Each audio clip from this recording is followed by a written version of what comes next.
And I've done a lot of thinking around it, and I'm thinking about my own self as a user of social media spaces.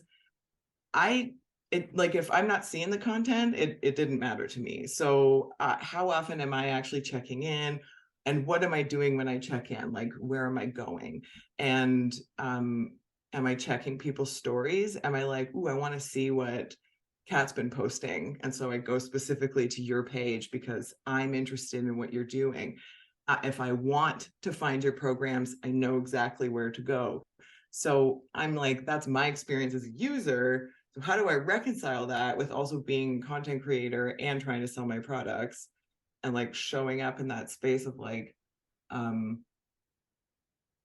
not having the desperation for likes, and the sort of understanding of what you were saying, Kat, where it's like, you don't know people are listening because everybody feels insecure about being seen.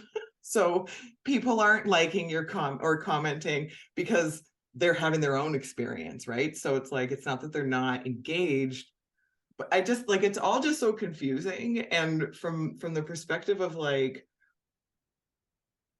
wanting to create marketing that is both regulating for me, like I'm doing it in a regulated state, and when it hits people, I'm not dysregulating them.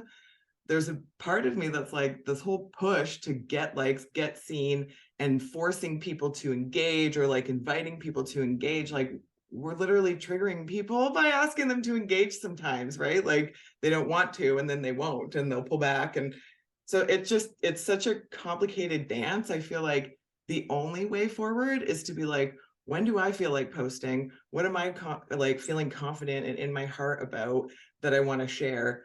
And create the content then and put it out there, and just hope, in the sense that, you know, the right people are going to log in online and see it in their feed when they're supposed to, or that when they want to come find me, there'll be things there for them to see.